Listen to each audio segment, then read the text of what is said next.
Welcome to the deep dive. Today, we're looking into a case it's haunted a community for almost 30 years. The Moline police even called it a puzzle. A really difficult one. Yeah. So picture it. Moline, Illinois, August 21st, 1996. Just a normal late summer morning. An 11-year-old girl, Trudy Appleby, she's got plans.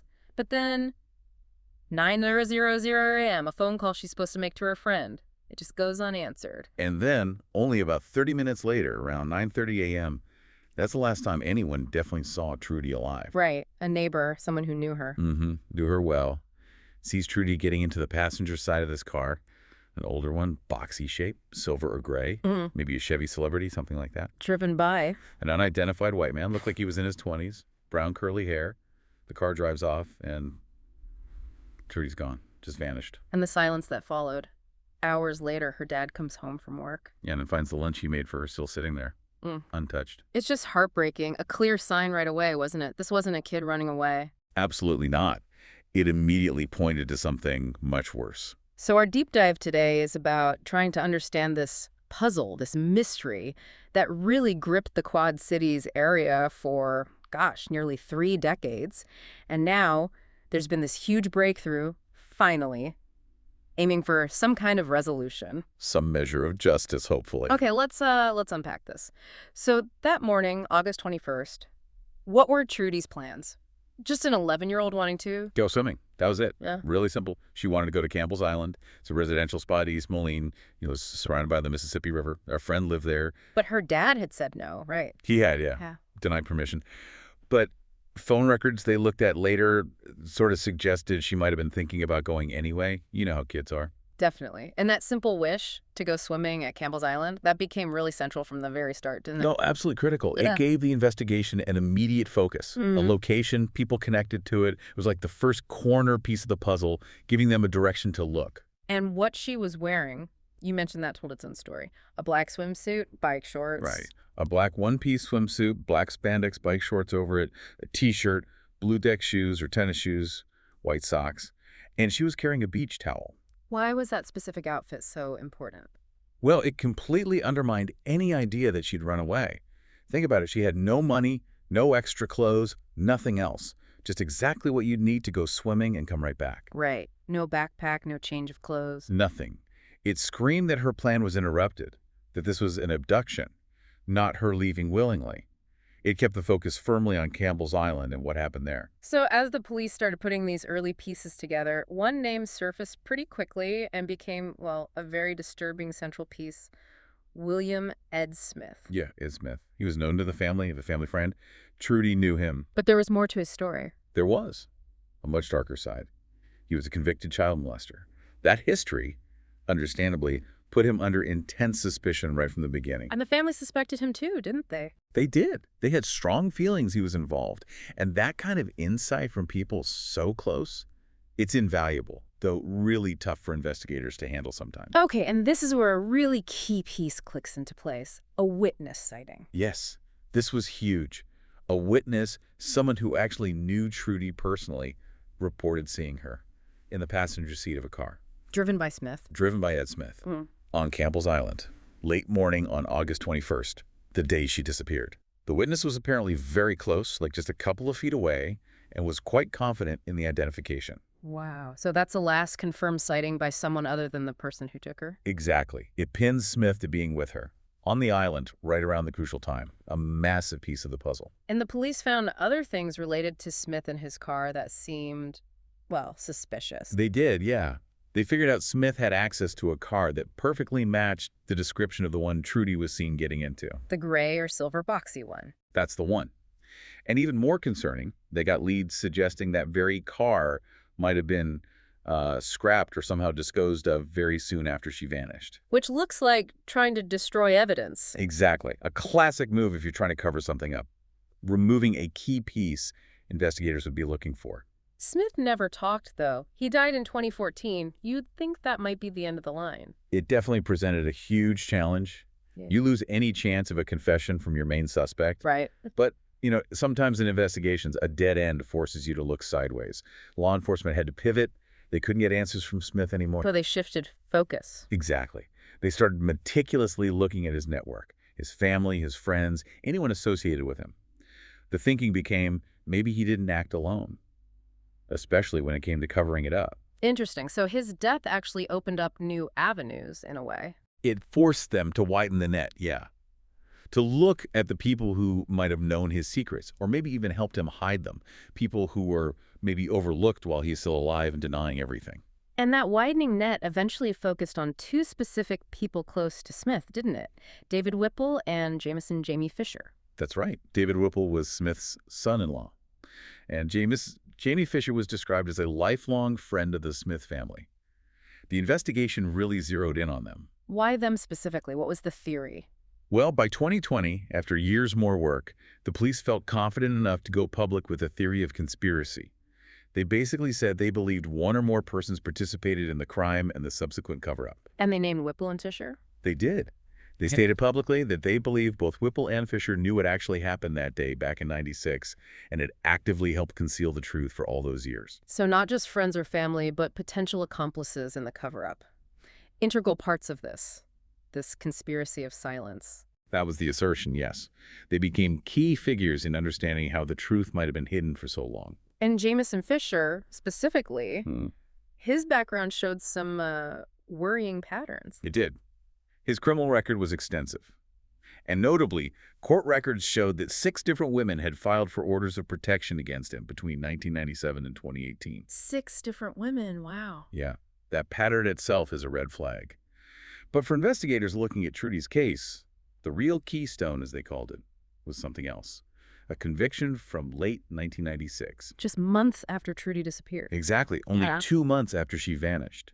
Fisher was convicted in neighboring Henry County for felony obstruction of justice and destroying evidence. Okay, that timing is incredibly suspicious. How did that specific conviction become a keystone for them? Well, think about it.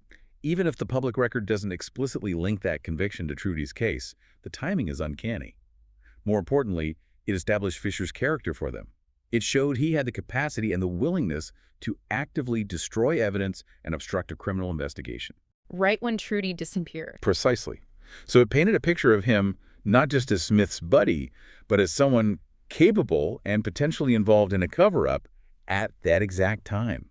It suggested he could be a proficient participant, a crucial piece in understanding his potential role. So let's just recap this web. We have Ed Smith, primary suspect, dies in 2014. David Whipple, son-in-law, named in 2020. Police believe he knew and helped cover it up. And Jamison Fisher, lifelong friend, also named in 2020, and now the one indicted. It's a tight circle. A very tight, very close circle for a long time. Breaking through that silence was clearly a massive challenge. After Smith's death, and especially from around 2017, the Moline police really seemed to ramp up public activity. It wasn't just quiet background work anymore. No, it became much more visible, a very strategic effort to show the case was active and to, frankly, apply pressure. Like publicly naming Ed Smith. Exactly. August 21, 2017, they officially name him a person of interest. That sends a message. His death didn't end this. Then, July 2018, that puzzle piece billboard campaign. I remember seeing images of that. We are missing the last few pieces of the puzzle. Powerful stuff. Partnering with Lamar Advertising, Crime Stoppers, offering a $10,000 reward. It was a direct appeal to the community, saying, we're close, help us finish this. It kind of deputized the public, telling potential witnesses their piece mattered. And then they started doing physical searches at specific locations. Yes, moving from appeals to action. December 2018, they seized a boat they believed was connected, sent it off to the FBI for forensics. A boat linking back to Campbell's Island and the river. Seems likely. Police had asked for info about suspicious activity around Mississippi River islands near Campbell's Island, places like Blackbird Island, Dynamite Island.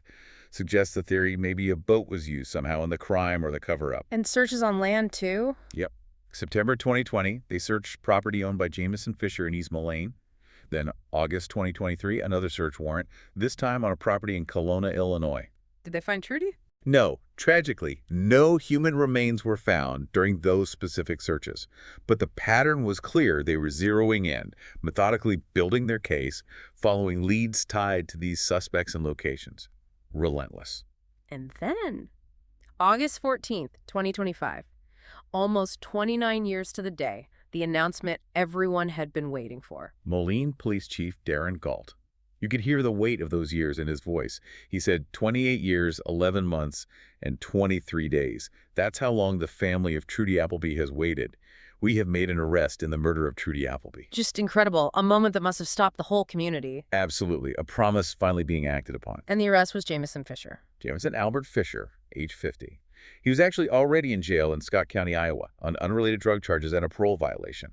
That's where they served him with the indictment from Henry County, Illinois, on August 13th, 2025. And the charges. 3 counts of first-degree murder and 1 count of concealment of a homicidal death, specifically alleging he strangled Trudy. Strangulation. And they couldn't charge kidnapping because of the statute of limitations. Correct. Too much time had passed for kidnapping charges. But murder? There's no time limit on murder. Society's need for accountability for that crime never expires. Now, the location, Henry County, that's significant, right?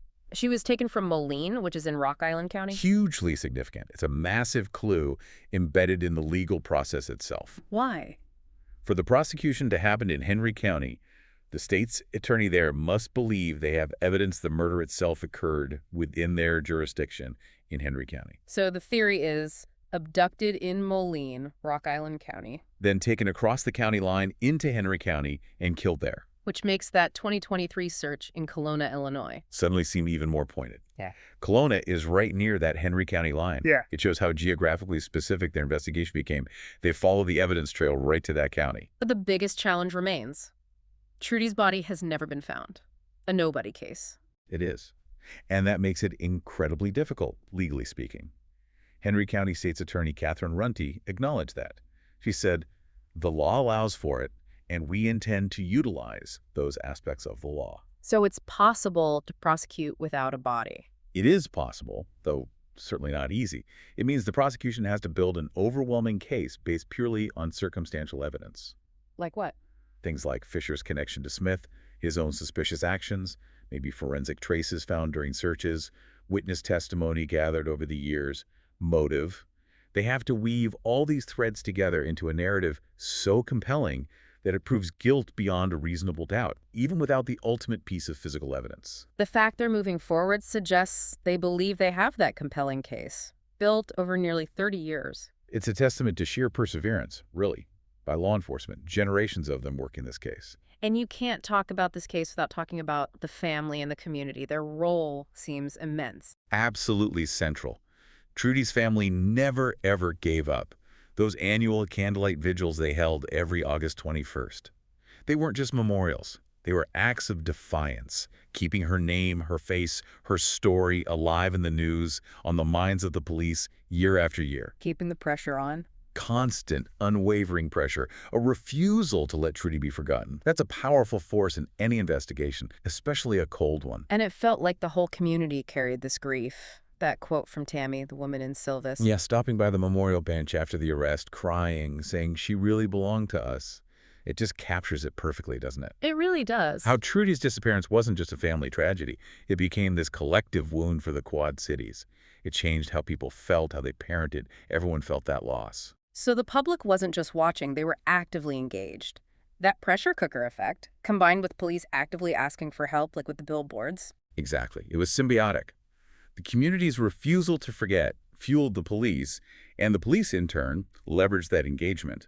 This arrest, this resolution, it feels like a result of both dedicated police work and a community that simply would not let go. Trudy's uncle, Ray Edelman, had that powerful quote about not hating Fisher because if I hate him, then he's winning.